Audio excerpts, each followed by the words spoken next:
اعوذ باللہ من الشیطان الرجیم بسم اللہ الرحمن الرحیم الحمدللہ رب العالمین الصلاۃ والسلام علی محمد وعلی آلہ وسلم۔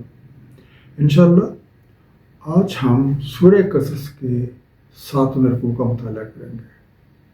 اس سے پچھلے آیات میں اس بات کا ذکر ہوا تھا کہ عقل مندی کا تقاضا رضا الہی کا حصول ہے، اور جو کچھ بھی ہمیں اللہ تعالیٰ نے دے رکھا ہے اسے اللہ اور اس کے حبیب کے احکامات کے مطابق استعمال کرنا خیر، جبکہ اپنی من مرضی کے ساتھ استعمال کرنا گھاٹے کا سودا بن جاتا ہے۔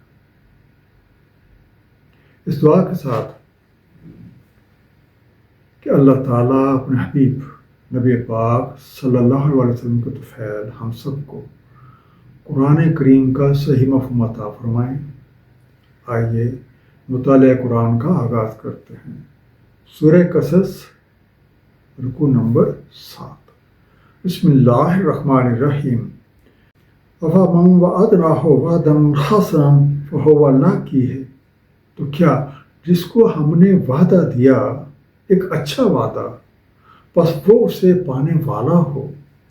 كَمَنْ مَتَّعْنَاهُ مَتَاعَ الْحَيَاةِ الدُّنْيَا ثُمَّ هُوَ يَوْمَ الْقِيَامَةِ مِنَ الْمُحْضَرِينَ، اس جیسا ہے جسے ہم نے متاع دی، متاع حیات دنیا، اور پھر وہ ہو روز قیامت حاضر کیے جانے والوں سے۔ محضرین ہا ذات راسبن، پیش کیے جانے والے، یا آپ کہہ سکتے ہیں پکڑ کر سامنے لائے جانے والے، پریزنٹڈ، براٹ بیفور۔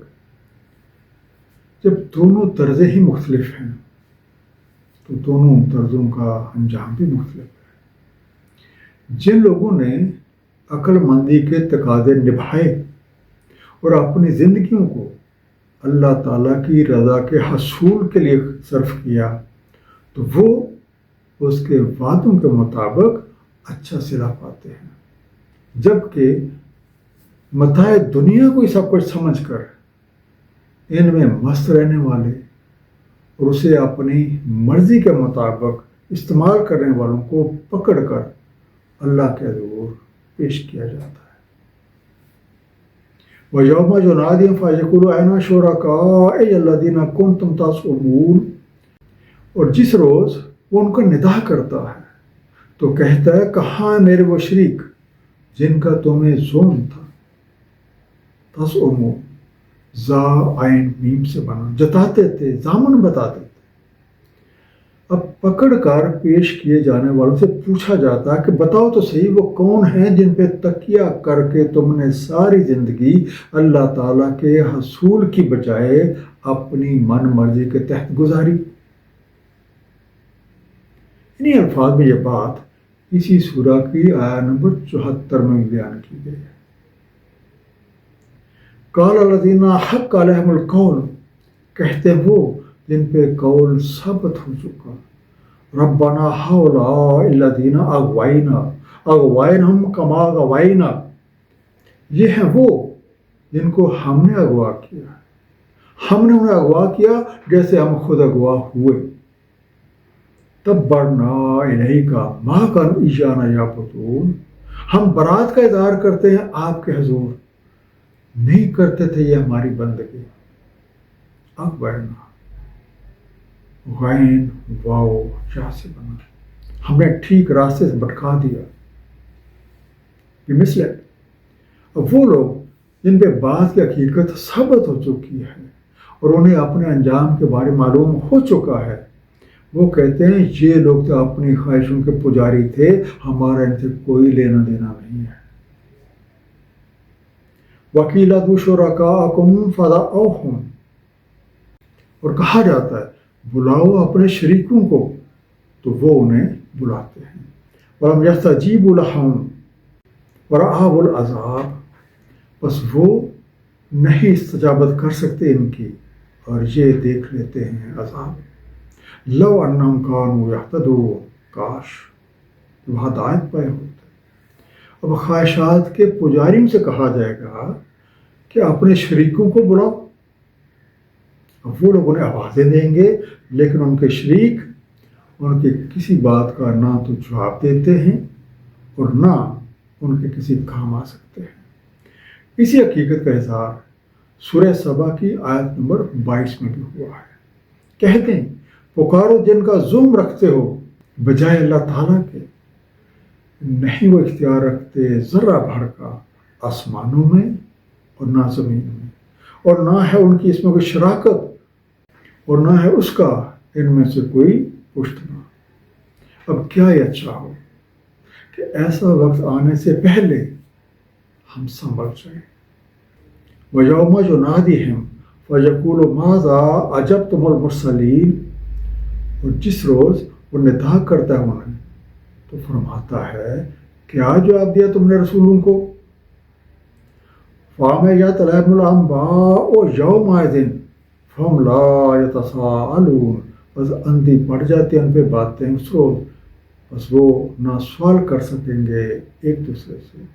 فَعَمِيَتْ عین میم یا سے بنا نبی نہ ہو جانا، حقیقت حال کا صحیح انداز لگانے کے قابل نہ رہ جانا.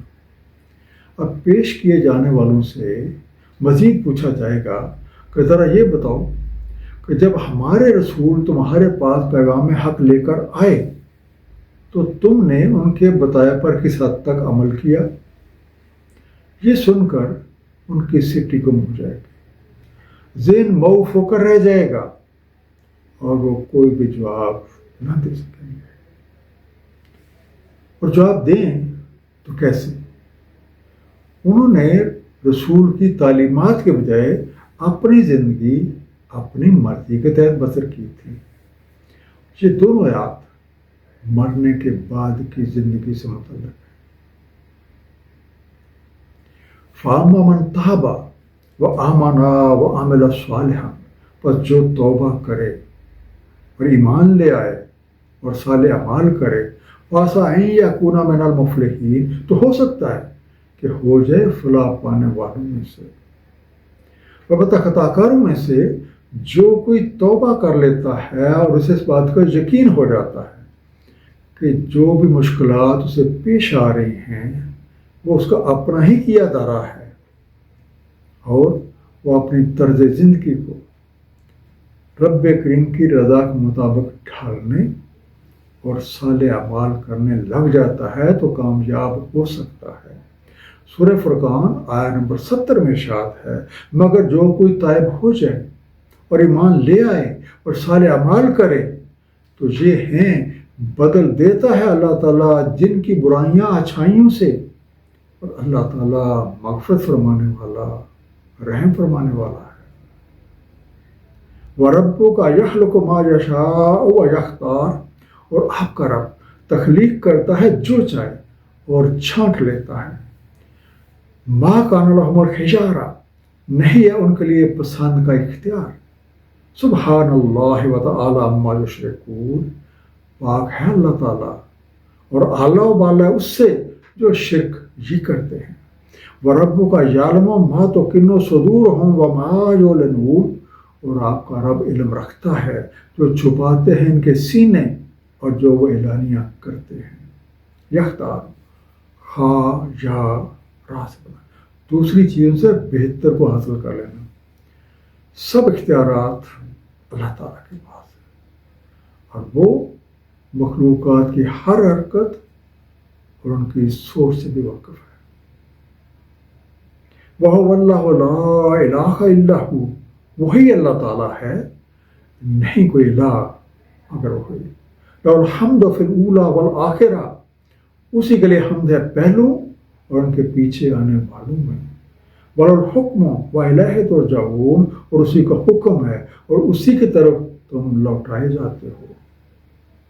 قُلْ أَرَأَيْتُمْ إِنْ جَعَلَ اللَّهُ عَلَيْكُمُ اللَّيْلَ سَرْمَدًا إِلَىٰ يَوْمِ الْقِيَامَةِ، کہہ دیں بھلا تم دیکھو اگر کر دے اللہ تعالیٰ تم پر رات سرمدی روزے قیامت تک.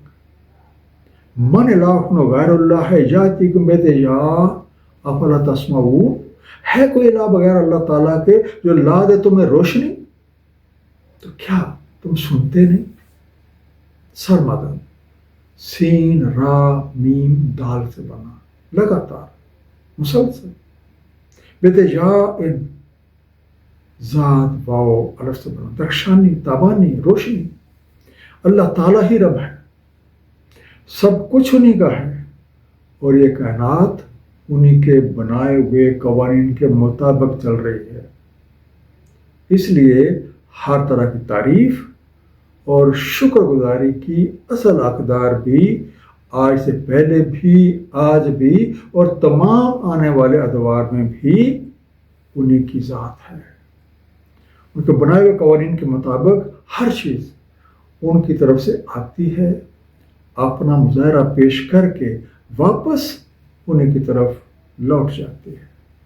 دن اور رات اسی ذات کے نشانیاں ہیں. اگر روز قیامت تک ایک دائمی رات طاری ہو جائے تو کیا ہوگا؟ اندھیرے میں سماعت تو کچھ کام کرے گی، ہم چیزوں کو چھو بھی سکیں گے، سونکھ بھی سکیں گے، لیکن دیکھ نہیں پائیں گے. اس لیے ان موجودات کو صحیح طور پر سمجھ بھی نہ سکیں گے. تو کیا خالق اور مالک حقیقی اللہ تعالیٰ کے سوا کوئی اور ایسی ہستی ہے جو ہمیں روشنی لا دے تاکہ ہم مظاہرات کا مشاہدہ کر سکیں؟ قُلْ أَرَأَيْتُمْ إِنْ جَعَلَ اللَّهُ عَلَيْكُمُ النَّهَارَ سَرْمَدًا إِلَىٰ يَوْمِ الْقِيَامَةِ، کہتے ہیں بھلا تم دیکھو اور کر دے اللہ تعالیٰ تم پر دن سرمدی روز قیامت تک. من الہ غیر اللہ یاتیکم بلیل تسکنون فیہ، ہے کوئی الہ بغیر اللہ تعالیٰ کے جو لا دے تمہیں رات تم سکون کرو اس میں؟ افلا تبصرون، تو کیا تم بصارت نہیں رکھتے؟ تسکنون، تم سکن ہو جاؤ، ریپوز. اسی طرح اگر ہم پر اللہ تعالیٰ روز قیامت تک لگاتار دن طاری کر دے تو کیا ہم زندہ رہ پائیں گے؟ اور کیا اللہ تعالیٰ کے سوا کسی اور بھی یہ طاقت ہے کہ ہمیں رات لا دے تاکہ ہم اس میں سکون حاصل کر سکیں؟ وَمِن رَحْمَتِهِ جَعَلَ لَكُمُ اللَّيْلَ وَالنَّهَارَ، اسی کی رحمت سے ہے بنائے تمہارے لیے لیل و نہار. لِتَسْكُنُوا فِيهِ وَلِتَبْتَغُوا مِن فَضْلِهِ وَلَعَلَّكُمْ تَشْكُرُونَ، تاکہ تم سکون کرو اس میں، اور تاکہ تم تلاش کرو اس کا فضل، اور تاکہ تم شکر کرو. لِتَبْتَغُوا، با غین یا سے بنا، تم ڈھونڈو، تم طلب کرو.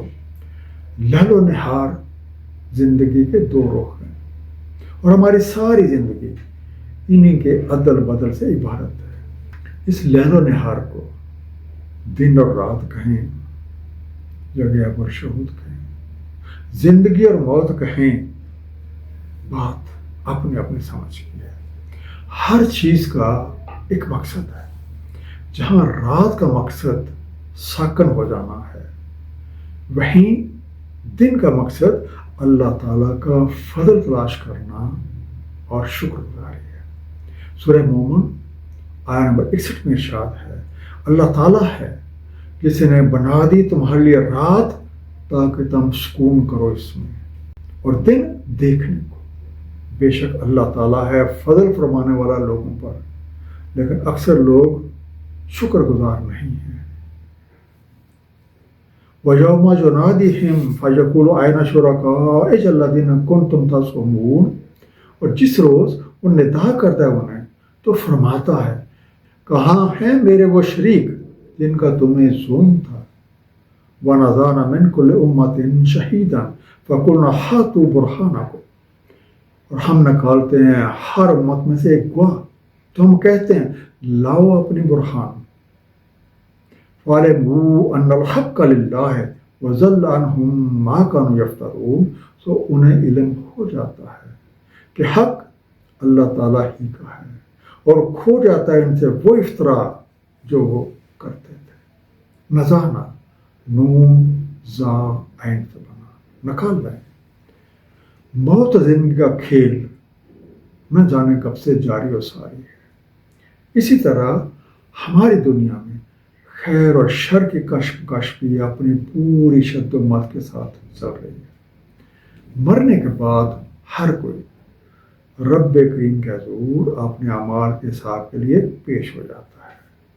اب ایسے وقت وہ لوگ جنہوں نے اپنی زندگیاں رضائے الہی کے اصول کی بجائے متاع دنیا کو ہی سب کچھ سمجھ کر گزاری تھیں، ان سے پوچھا جاتا ہے کہ جن کو تم نے اپنے رب کا شریک بنایا تھا اور جن کے بلبوتے پہ تم اپنی من مرضیاں کرتے رہے تھے، وہ کدھر ہیں؟ اب اس بات کا تذکرہ اسی سورہ کی آیت نمبر 62 میں بھی ہو چکا ہے۔ ایسے وقت ہر امت سے ایک گواہ کھڑا کیا جاتا ہے، ایک ایسا گواہ جو زندگی اور موت کی حقیقت سے آگاہ ہوتا ہے، اور ان گناہگاروں سے وہ مستند دلیل طلب کی جاتی ہے جس کے تحت انہوں نے مولت زندگی گزاری۔ تب ان پہ یہ حقیقت پوری طرح اشکار ہو جاتی ہے کہ اللہ تعالیٰ کی بات حق اور سچ ہے، اور جو کچھ انہوں نے اپنے ذہنوں سے گھڑ رکھا تھا وہ سب ہوا ہو جاتا ہے۔ سورہ قصص کے 7ویں رکوع کا خلاصہ: اللہ تعالیٰ نے زندگی گزارنے کے لیے ہر طرح کے وسائل مہیا فرما رکھے ہیں، اور ہمیں اپنے ارادے کے مطابق ان کو استعمال کا اختیار دے رکھا ہے۔ اللہ تعالیٰ کی رضا کے مطابق ان وسائل کو استعمال کرنے والے کامیاب، اور ان کو اپنی مرضی کے مطابق استعمال کرنے والے گھاٹے میں پڑ جاتے ہیں۔ ہماری ساری صلاحیتیں اور علم اللہ تعالیٰ کا دیا ہوا ہے، وہی ہر شے کا خالق اور مالک حقیقی ہے۔ اللہ تعالیٰ کے ذات اور صفات میں کسی کو بھی شریک کرنا ظلم عظیم ہے۔ اللہ تعالیٰ ہم سب کو قرآن کریم کو صحیح طور پہ سمجھنے اور اس پہ نبی کریم صلی اللہ علیہ وسلم کی سنت مبارکہ کے مطابق عمل کرنے کی توفیق عنایت فرمائے۔ صدق اللہ العلی العظیم، صلی اللہ تعالیٰ علی حبیبہ محمد و آلہ وسلم۔